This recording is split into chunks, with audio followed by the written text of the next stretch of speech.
Hello friends, welcome to BK24 study zone. इस video में बात करेंगे 29 जनवरी 2019 के करंट अफेयर्स के बारे में। तो चलिए शुरुआत करते हैं आज की करंट अफेयर्स वीडियो में। आपको बता दूं कि इस वीडियो का डिटेल पीडीएफ का लिंक मैंने डिस्क्रिप्शन में दिया हुआ है, तो आप लोग आज की पीडीएफ भी डाउनलोड कर सकते हैं डिस्क्रिप्शन में दिए गए लिंक से। साथ ही साथ मैं आज से एक नई सीरीज शुरू करने जा रहा हूँ, जिसमें बेसिकली हम लोग जो करंट अफेयर्स की वीडियो मैं अपलोड करता हूँ, इसी के जो है MCQs के तौर पर मैं आपको एक टेस्ट दूंगा डेली के डेली। तो रोज़ मॉर्निंग में हम लोग 6 बजे जो है मैं उस वीडियो को अपलोड करूँगा, तो आप लोग वो वीडियो भी देख सकते हैं। जो करंट अफेयर्स की ये वीडियो है, वो वीडियो भी ऐसे ही रहेगी, लेकिन उसमें हम लोग जो है डिटेल में बात नहीं करेंगे, फटाफट क्विज के रूप में उसको सॉल्व करेंगे, ताकि आपका एक बार क्विक रिवीजन भी हो जाए और आप लोग जान पाएँ कि आप लोग ने जो पढ़ा है वो आपके माइंड में सेट हो पा रहा है या नहीं हो पा रहा, आपको याद रह पा रहा है या नहीं रह पा रहा है। ओके, तो आप वो वीडियो भी देख सकते हैं रोज़ मॉर्निंग में 6 बजे। तो चलिए शुरुआत करते हैं। आज के करंट अफेयर्स का पहला क्वेश्चन लेते हैं हम। हमारा पहला क्वेश्चन है कि 28 जनवरी को डॉक्टर चैतन्य प्रसाद मांझी का 90 वर्ष की आयु में निधन हो गया। हमको ये बताना है कि उनका संबंध था, किससे था उनका संबंध।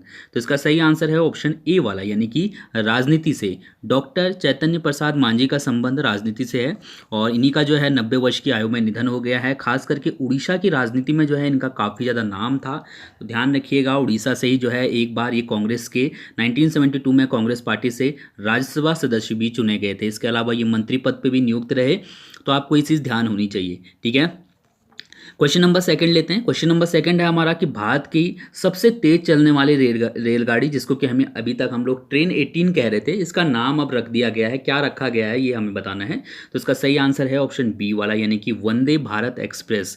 ट्रेन 18 को अब वंदे भारत एक्सप्रेस के नाम से जाना जाएगा।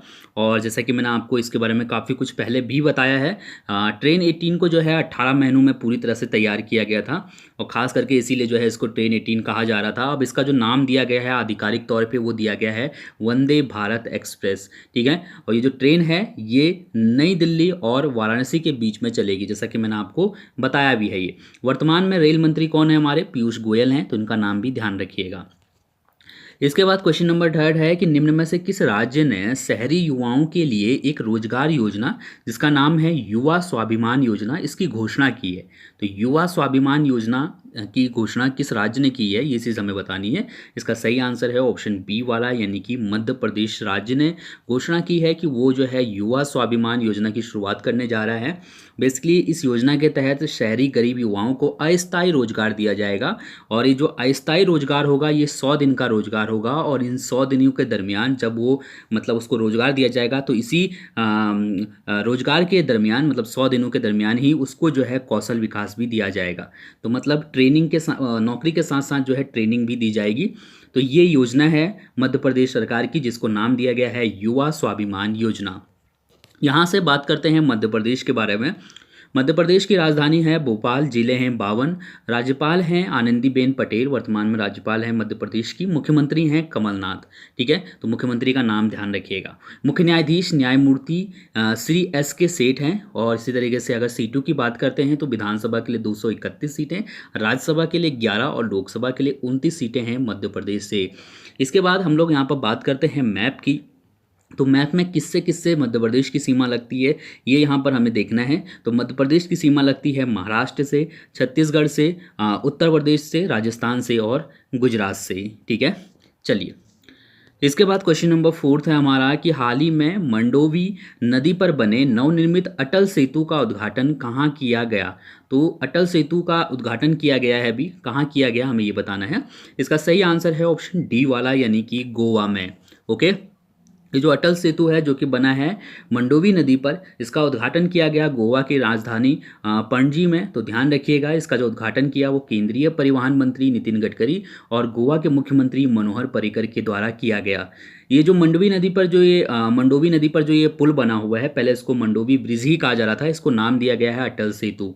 ठीक है, तो अगर आपको कहीं कहीं पर मंडोवी सेतु नाम भी दिया जाएगा तो समझिएगा दोनों एक ही चीज़ हैं। ठीक है, और ये जो मंडोवी नदी पर जो पुल बना है इसकी जो लंबाई है वो है 5.1 किलोमीटर। तो ये चीज़ आपको यहाँ से ध्यान होनी चाहिए। गोवा की हम बात करते हैं क्योंकि ये पुल है गोवा की राजधानी पणजी में। तो गोवा की बात करते हैं, राजधानी मैंने बता ही दी है, पणजी है। जिले हैं 2, राज्यपाल हैं मृदुला सिन्हा गोवा की, और मुख्यमंत्री हैं मनोहर पर्रिकर। सीटों की अगर बात करते हैं तो विधानसभा के लिए 40 सीटें हैं, राज्यसभा के लिए 1 और लोकसभा के लिए 2 सीटें हैं। और यहाँ पर से गोवा की अगर बात करें तो गोवा महाराष्ट्र और कर्नाटक, इन 2 राज्यों की सीमाओं से लगा हुआ है। ठीक है, किससे? महाराष्ट्र और कर्नाटक से। इसके बाद क्वेश्चन नंबर 5 है हमारे पास कि निम्न में से किसने हाल ही में रिकॉर्ड 7वीं बार ऑस्ट्रेलियन ओपन का खिताब जीता है?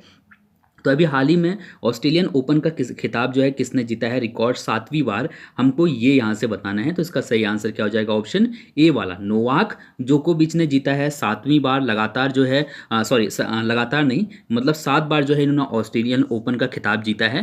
साइब्रिया के खिलाड़ी हैं ये नोवाक जोकोविच, और इन्होंने फाइनल में हराया था राफेल नडाल को। ठीक है, तो राफेल नडाल को इन्होंने हराया, जो कि विश्व के नंबर 2 खिलाड़ी हैं, और नोवाक जोकोविच जो है वो विश्व के नंबर 1 खिलाड़ी है। ठीक है, तो रिकॉर्ड 7वीं बार इन्होंने ऑस्ट्रेलियन ओपन का खिताब अपने नाम कर लिया है। बस ये चीज़ ध्यान रखिएगा।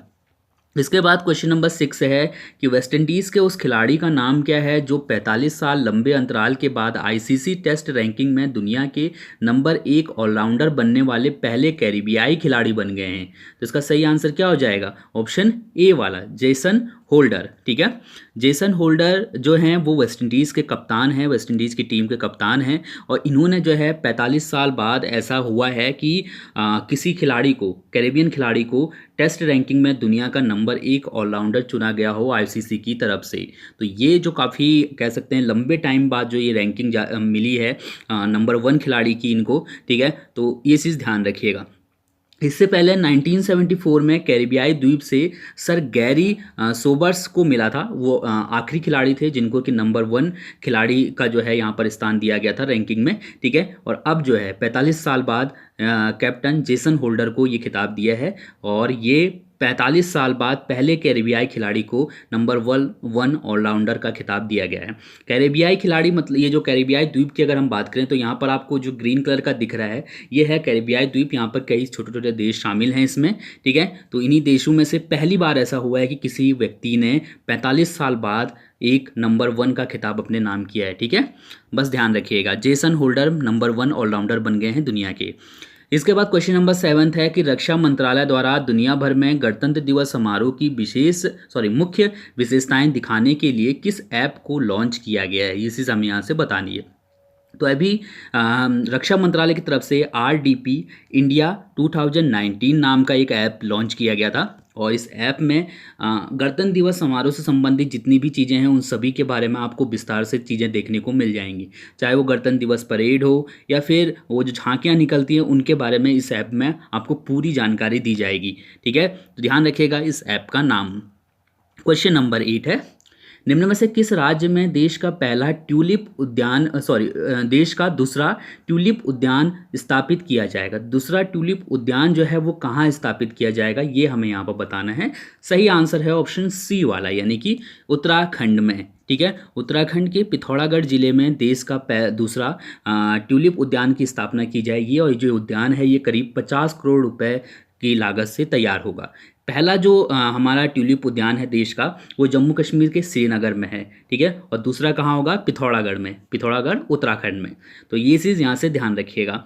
अब बात करते हैं उत्तराखंड की। तो उत्तराखंड का गठन हुआ था 9 नवंबर 2000 को। उत्तर प्रदेश से अलग होकर इसकी स्थापना की गई थी।